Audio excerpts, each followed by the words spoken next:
Good morning, everyone. Welcome to my show, Posh Overnight with the Princess. We are here at beautiful Coronado in San Diego, and I'm representing IQ Podcast as always. I'm very grateful for our producer, Sarah. She'll be here with me today. And stay here because I have an amazing guest. I'm so excited. I can't even explain to you. Her name is Eve Mauro, and she's a big actress, but this is not the most important thing about her. Is actually her personality. She has a list of achievements, and she will tell you something about herself later on. She's so down to earth, which actually intrigued me so much. Welcome to the show, Eve. Thank Hi. you. Thank Good you. morning. So you mentioned that you're in LA right now, but I have a lot of questions for you. I hope that we can talk about it. I read your bio, and you mentioned that you dropped out of school when you were 16, and you're coming from a Sicilian American family. Most of the girls there probably just get married, have kids, and go on with their life. Well, yeah. I mean, my family is a little different than most. When my dad came to America, he was a chef, but then he owned a lot of strip clubs and nightclubs. So, I mean, it's a little different than the normal Sicilian American family. But yeah, he dropped out of school. Not that I condone it, or I think people should.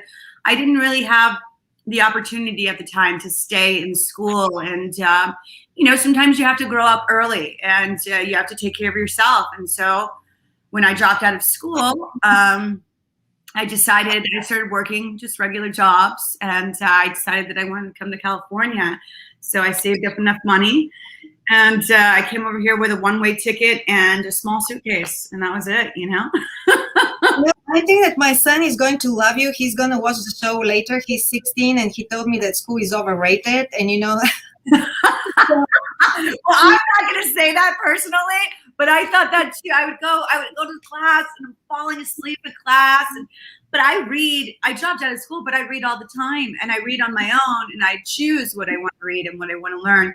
But it's not the same for certain people. I'm joking because I think that you actually followed your destiny. And as a matter of fact, I believe that you spoke your destiny into existence.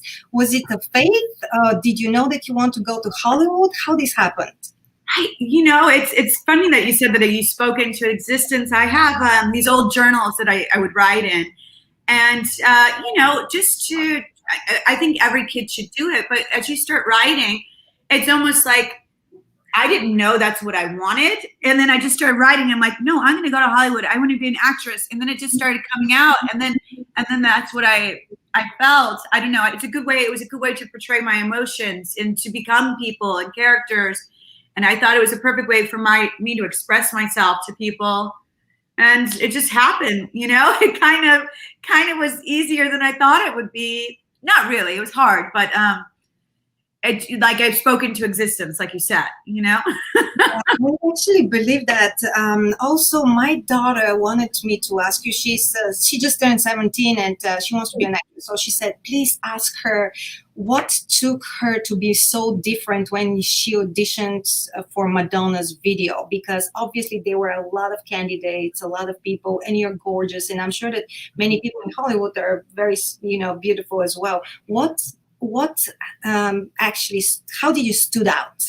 Well, for that audition in particular, I remember I was the first one to go there, and I think with Jean-Baptiste Mondino, he was the director, and then it was Madonna, but they needed someone innocent and someone who, I think a lot of people try, and that's the problem. Sometimes you just need to be yourself.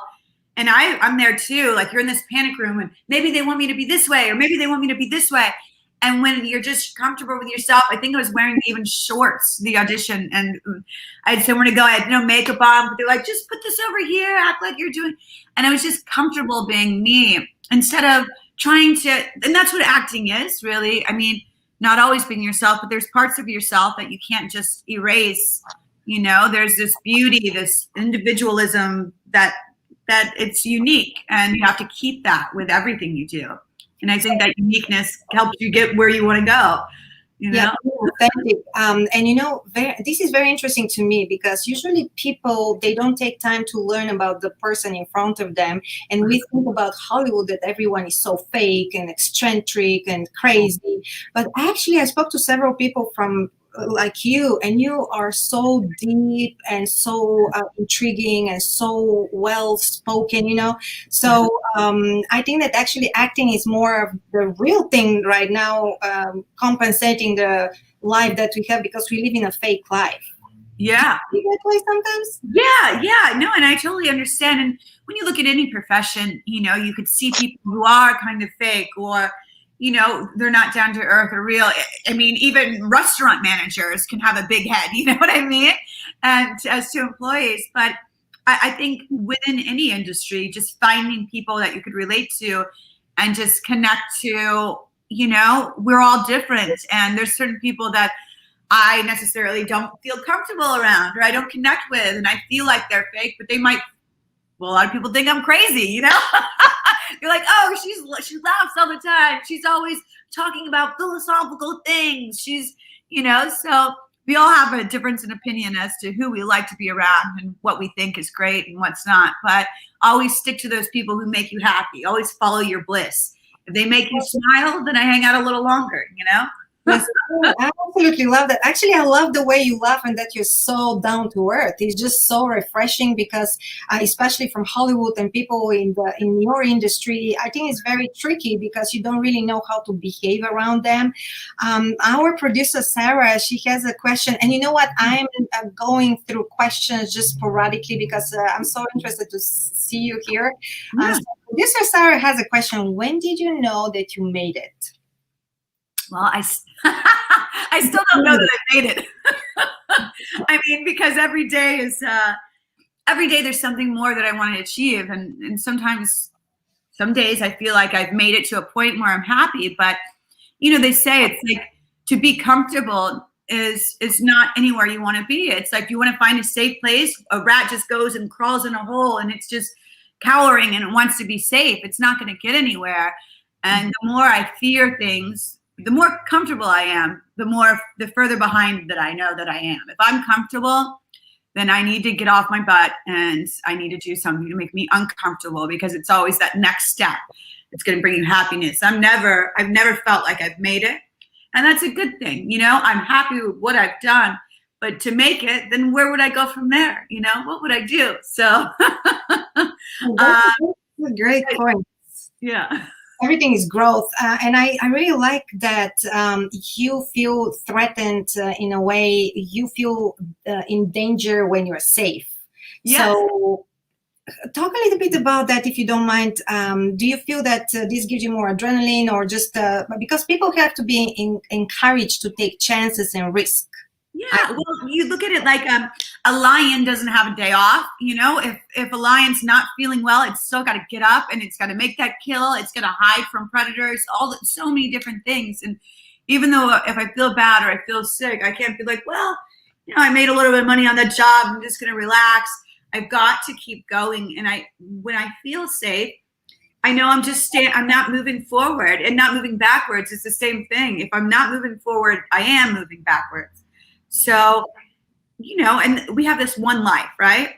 Mm-hmm. We like to do whatever we want. Every day is a new chapter. Every day I can write anything I want in my chapter, And so I think of it that way. I can't be safe. I can't be this. I'm not the same person I was yesterday. So why pretend to be comfortable in the same place I was yesterday? Today I have to find a new place and growth and to keep moving forward. And it's not a bad thing. Safety and complacency I find to be bad because it comes out of fear and no one wants to live in fear, I absolutely agree because basically that's why I really probably like you so much because my life was I was always in danger somehow. Everything I did because I was kind of the black sheep in my family. I immigrated and I did some crazy things. So I also believe that being stagnant and in one place is actually really dangerous because you can't really reach your full potential. Did you ever think to be a motivational speaker? Because you'll be great at that too. Really? Well, I mean, I love to talk to my friends, but with my friends, maybe after a glass of wine or, just hanging out, then I'll be a motivational speaker. But I don't know. But I would love to. Okay. Well, that's everything is really very interesting. So you have so many projects and you've been working on so many movies. And my question is, do you regret any? Because sometimes when you're a young actress, you might do some movie that you don't really like later on. Do you have any, excuse me, regrets? Oh, I have so many regrets. But when I choose to do jobs, I choose it for a reason. And sometimes it's out of your control how they turn out. But why the position I was in when I chose that's what I wanted to do. So I look back, might not be something that I would do today, but then, that's where I was at that moment. But there's no job that I regretted working with the people. Everyone I've worked with, they've been really kind. And I think that has to do with what you give off. It's a give and take. So when a lot of people say they've had bad experiences, I think to myself, I'm like, okay, well, did you do anything to help it be a worse experience? Or did you've got to put in the work too. And so all in all, most of my experiences have been pleasant, and maybe the movie didn't turn out good, but I did have fun. You did your best. I saw one of your, it wasn't a quote, but there was you mentioned that if you're doing something, you need to put 100% or just don't do it. Yeah. Do you feel that way? 100%? I do, and the times that I don't, we can't say that we've done that every single time, not all of us have, but the times I don't, I'll look back at something I've done, even anything that I've done, even cleaning the house. If I don't put 100% in it, I'll still see that spot on the table and be like, what? Why did I miss that spot? And so I think if we don't put in the work 100%, then it's in the long run, then it's going to be worse for us. So if I look back and said I could have done better, then I want to make sure the next time I do better, so I don't have that regret, because no one wants regrets, right? Exactly. And how you mentioned, we just live now and we have to do the best of it. And I like that you're not judgmental, because people today are so judgmental. They always try to tear people down, especially women. Yes. How do you deal with jealousy? I'm sure that a lot of people, maybe not a lot, but certain people have a lot of jealousy towards you. You made it, so. Yeah, I think jealousy stems from insecurity. So if someone is openly jealous with me, I would try my best to make them feel more secure or not feel as threatened by me, because there's no reason to be threatened by anyone, but it comes from fear, jealousy, right? So they have to be fearful of something, and I'm the least person to be jealous over. I've had so many trials and tribulations. I'm not the best in relationships, you name it. I have so many things not to be jealous over. I'm like, but if we could work together, I'm like, well, what's making you resentful towards me? And, maybe it just takes communication. So I'm open. If someone doesn't like me, I'm open to try and fix it. Not everyone, no. Exactly, not everyone, because some people have a bad energy, and even if you're trying very hard and you're trying to be transparent and to have this positivity, they don't want to take it. So I think that it's better just to move on. Not everybody can be part of your team, right? Exactly. And if they're not meant for you, they're not meant for you. If and that's okay. Not everyone's meant for each other. If you're not part of my team, that's great, but we don't have to be enemies, Absolutely. Did you take some acting classes? My daughter said, ask her, did she take acting classes when she came to LA? Oh, yes. Well, let's see. First I did, I've taken quite a few classes, and I still go to private coaching lessons whenever I can in a couple different schools. I started off with Joanne Barron and D.W. Brown. They're a wife and husband couple, but that's a year program. You have to start with that. And that did really well. And that's in Santa Monica. Gosh, there's so many. I've taken so many. That's the thing. They're all slipping from my head. But I've taken Ivana Chubbuck, Leslie Kahn, Larry Moss. To name a few. So many classes. And the good thing with that is people teach differently. They have different techniques. And the thing is, I didn't just choose one technique like, okay, this works for me. This is what I'm sticking with. I still wanted to learn everything else that was out there, because maybe, just like some people say about religion, I could take what I need from wherever I want and make it my own. It doesn't have to be this is the way it is and you have to do it this way. I can do whatever I want in life. So if this works with this technique or this with another one, if I want to take this from one religion and this from another one, I can do it. Why not? Exactly. I agree with that, because that's the free-spirited people. In other words, you don't bother anybody. You take from here and there and you make it your own. And that's why probably you're so likable. I like when you say, I follow your Instagram, of course, and you said, I'm not dead yet, or something. Oh, yes. People probably get shocked, but I actually get it so well. Yeah. I mean, it's like memento mori, but people don't realize. Everyone's like, oh, that's so dark. It's like, no, when to realize death is to be alive. I'm not dead yet. And every single day, not being dead. And just for one to realize their own mortality is to really feel and focus on being alive. If I think I'm going to live another 6 years and I'm just like, I'm not going to do anything today, I'm just going to lay on the couch, knowing that I'm not dead yet. And I can die. I'm not going to do that. I'm going to take advantage of this little life we have, because it's gone in like the blink of an eye. So I agree 100%, because you're showing that you're very tough person, but at the same time, very vulnerable, Yeah. So I really love that, because most of the very strong women, and in general people, they are sensitive. They have something more fragile. So I understand very well. What can you? How do you figure out what is your acting type? It's just interesting for me. Well, let me think.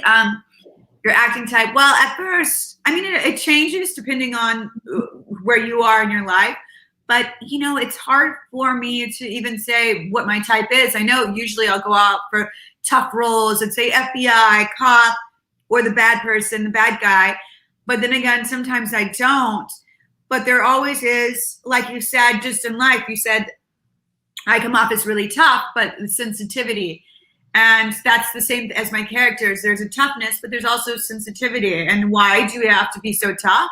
Because maybe something traumatic has happened, like in the characters, that we have to build this wall of protection around us. We are very sensitive people, but the tougher we are, the more sensitive we are, and we've just, so many things have happened. So maybe my characters, it's the same as me personally too. We're tough, but we do have a vulnerability, and we take care of that, Very funny, because many people don't really realize that. They think that this is just your persona and you're this tough and strong person and you don't have any feelings, no emotions, and you just go for the role and you do your job, but actually you're a sensitive individual. Do you write? I do, not publicly.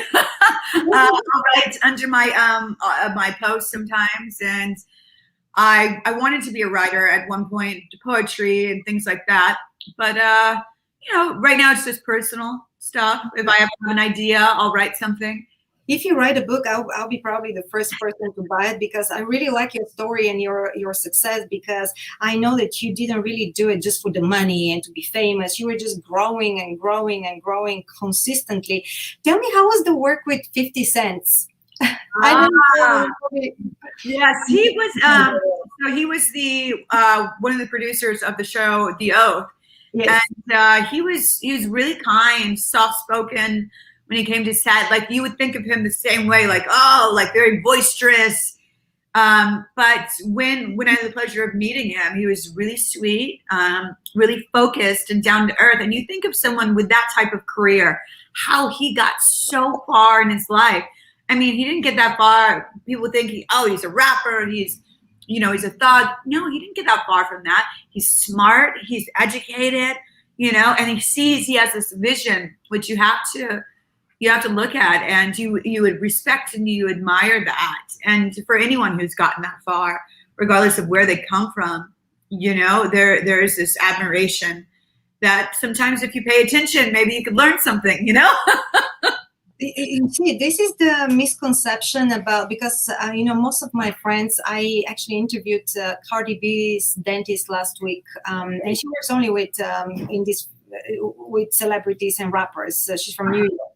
And she told me that one of the people that she missed working with, he called her, was 50 Cent. She literally worked with everybody else. Wow. And I said, oh my God, now I've got the opportunity to talk to someone who actually worked with 50 Cent. And I think that that's the misrepresentation about the rappers and all those people, that you just see the facade, but you don't know who they are. Yes. So that's a very nice for me to know that you had such a great experience with somebody that people think that he's this difficult and scary person, you know. I mean, he was so sweet. So I mean, I mean, I'm sure anyone can have a temper if something is going wrong, but I never got to see anything like that. Well, to be honest, I'm an etiquette teacher, but I'm sorry. I'm an etiquette teacher, but I have a temper too. So we all have a temper. Oh man, driving in LA gives me my temper. Let me tell you. No, I believe that. So what was 2020 for you? Did you have a difficult time? Did you get a little bit in a more, how did you feel? Was it difficult? Well, it's at the beginning, it was quite shocking. I mean, I'm sure for anyone, I didn't know what to think of it with all the protests and riots and then the pandemic. And then we had a curfew. We weren't even allowed to eat at a certain time. It was really insane. I was thankful that I had people around me that I shared the experience with, which was nice. I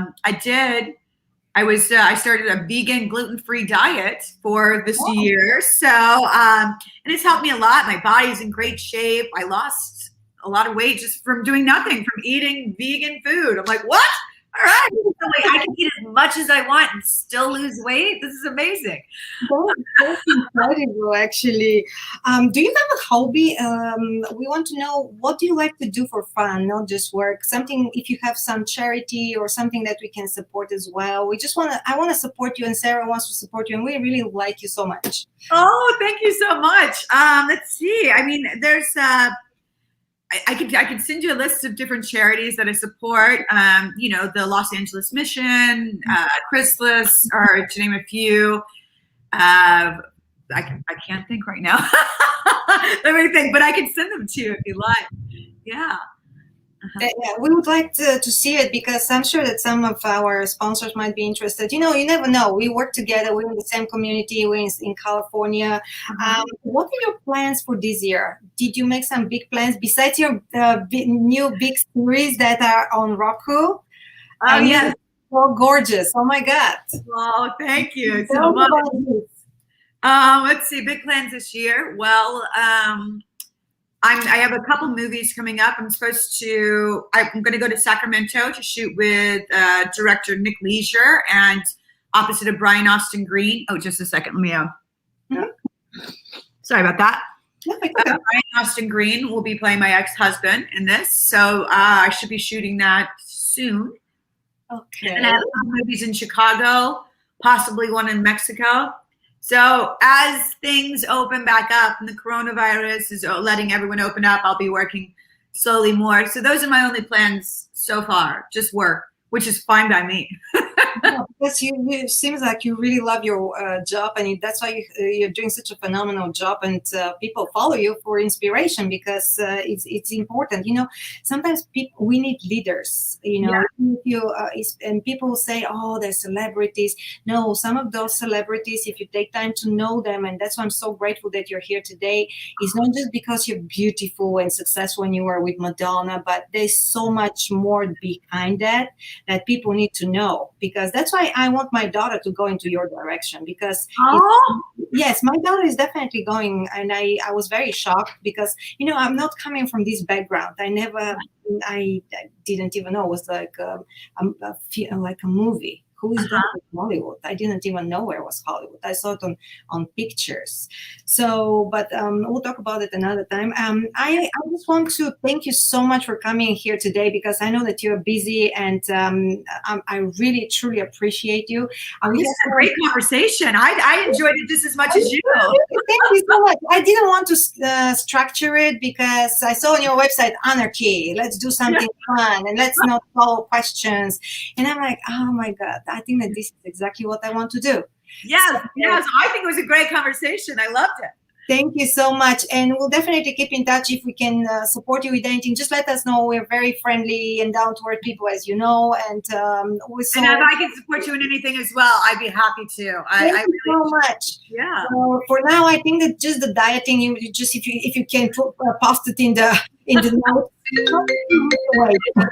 Oh, I'm sorry. Let me decline that. Sorry about that. Right at the end of our interview. No, that's right. We're leaving. We're not restricted. We're just leaving and we're doing things. And have a very good day. I'm very grateful that you were here today, and I'll talk to you soon. Thank you so much. Thank you. I would like to thank our sponsors. This is Attorney King, Sicilian Casino and Resort, Indian Motorcycle of San Diego, the gym, and IB Fitness. I'm Marianne Parker, and I represent IQ Podcast in Coronado Island. Thank you so much, and see you in 2 weeks.